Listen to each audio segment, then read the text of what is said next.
Hey, how's everybody doing today? Today in CorelDRAW we're going to take a low resolution PNG file that a client sent and we're going to rebuild it so we can use it. We're actually going to make a vector image out of it, and then we can use it in our laser engraving or even print better and cleaner and larger. So let's get started. I've already downloaded it here, and I'm going to open it up in Corel. Actually, I guess we have to import it in Corel, and then we'll get started. So let's go to Corel. There we go. I've already done this, so basically that's what I'm going to create, and I'm going to show you how we got there. So the first thing we're going to do, start a new document, go to File, Import.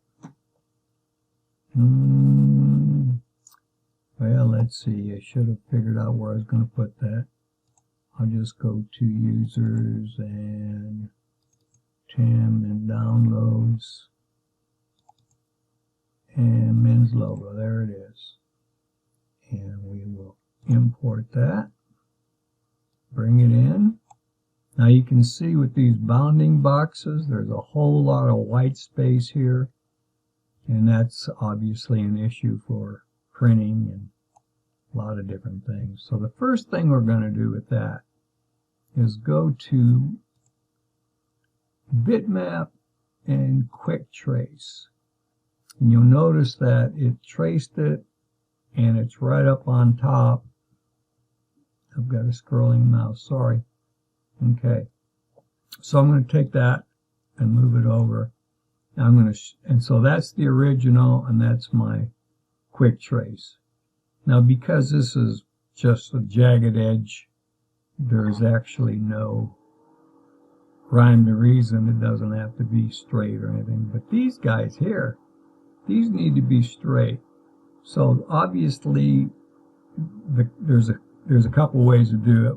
But we'd probably, if it was more detailed, we'd come over here, get our shape tool. Oh, first thing I got to do is break this apart. Sorry. If you look at the bottom, it says group of 16. And we will ungroup. Okay, now we can go get our shape tool. It's an F10, but if I hit F10 with this screen recorder, it'll just stop the recording. So I have to go and hit this icon. And now you can see I'm going to hit the Z for zooming. Go back to the pick tool here, or not the pick tool, I'm sorry, the shape tool. And I can double click, and you can see how I could go. And then I could grab these and see these arrows, and I could straighten this up. I could spend a lot of time doing that all the way around, but I found an easier way for something this simple. And here it is. We're just going to get a rectangle and do about the same size. And then we're going to just kind of bring it over here. I'm going to put my anchor point for that twist at the top. That's good.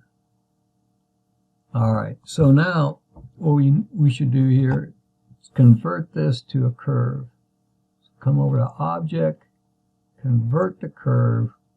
And now we can grab those guys, go back to Z, so we can see it.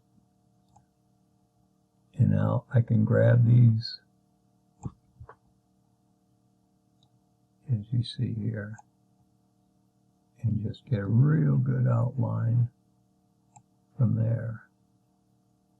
That's pretty close.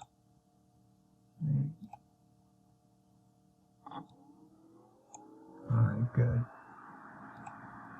Now then, what we're going to do with this means it's just that, is we're going to come down here and we're going to give it a solid black, and then we're going to take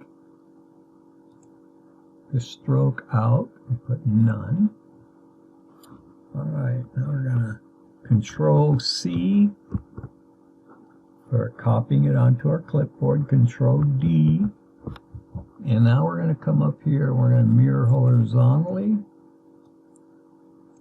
You see what we have going on here? Now I'm going to hold down on my shift, have one selected, hold down on my shift and hit T, and that'll bring them up to together there at the top. Alright, there we go. I'm going to Z for zooming again. You know, what we could have done probably is change the color of this. But that's okay. Now you notice here, this doesn't have a center. We've lost our center. So what I'm going to do, I'm going to go back to the original. Now I'm kind of jumping around on you. I'm going to go back to the, you see that bounding box. I'm going to right click and I'm going to lock this. And the reason I want to lock it is so I can go back in, zoom in, and now I can do the same thing and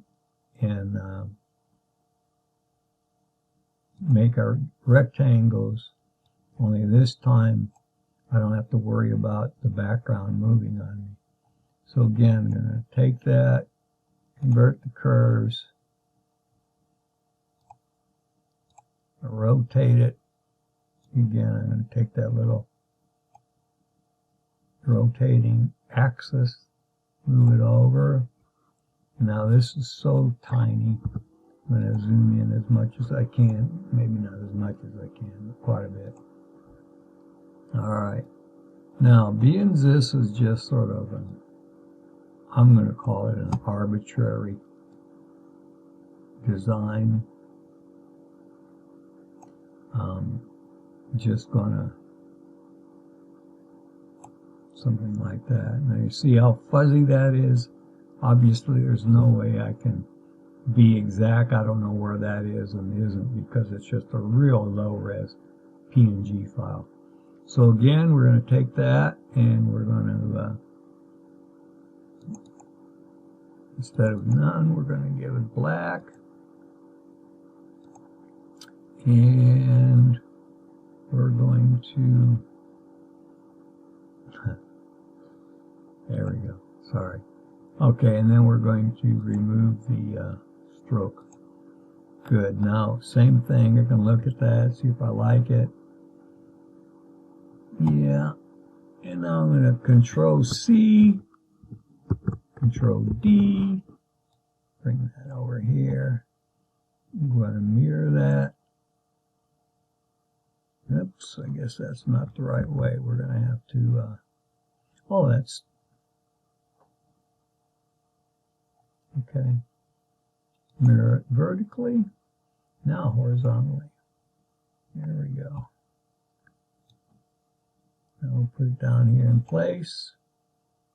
And now we get to do one more of these, this rectangle, and do the same thing. Going to rotate it.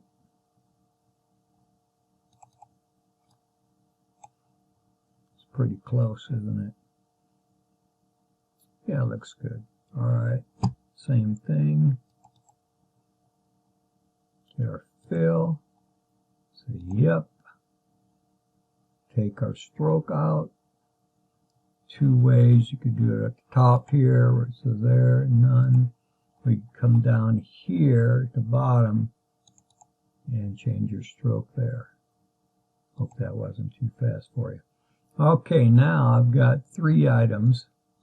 So what I'm going to do here, select them all.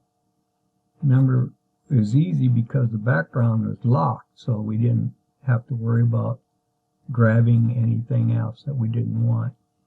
Now I'm going to go to Object, Align, and Distribute.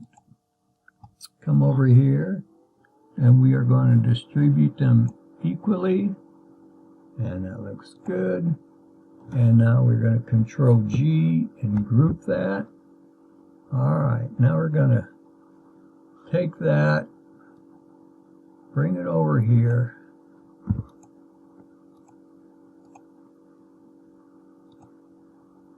and let's see, I grouped these, didn't I? No, I didn't. Didn't group those? Oh, wait.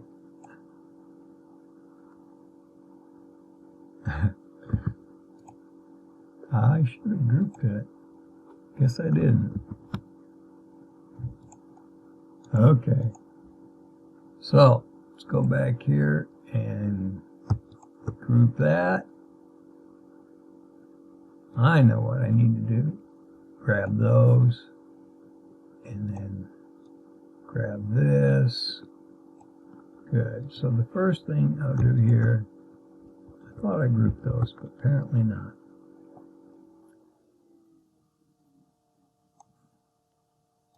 Now I'm going to bring, you know what, we're just going to get rid of all those little pieces in there because they're annoying me. And I know for a fact there's a whole bunch of other stuff in the middle of this, in the background, from that PNG. So dump all those out. So we should end up, move this just a hair.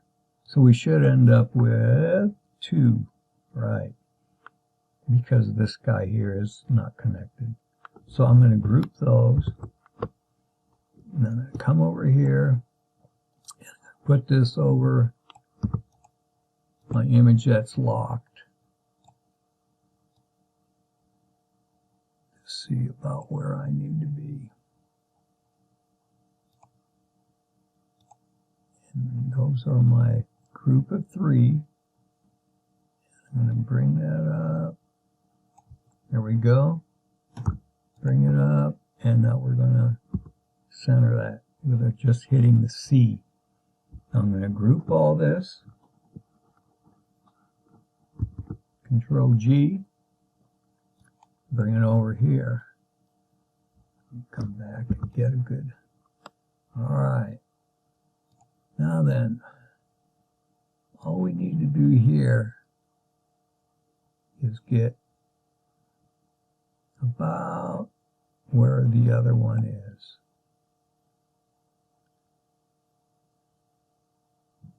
How's that look? A little bit lower. Okay, that looks pretty decent. Now we're going to select the other background there. And I'm not sure which layer is which, so I'm going to go to Shaping. It's Object, Shaping, Back minus Front. And I knocked it out. The reason I knocked it out is because it looks better on the laser. So now that that's done, I'm just going to copy this and come over here. I'm going to paste it.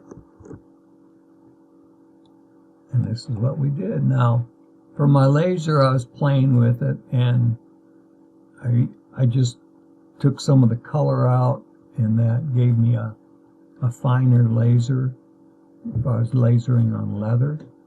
And anyway, I made these bookmarks. So that's that was the use of this. And grab their font that they wanted me to use. We're ready to go. This first image is the M that was black, and it just didn't laser so good.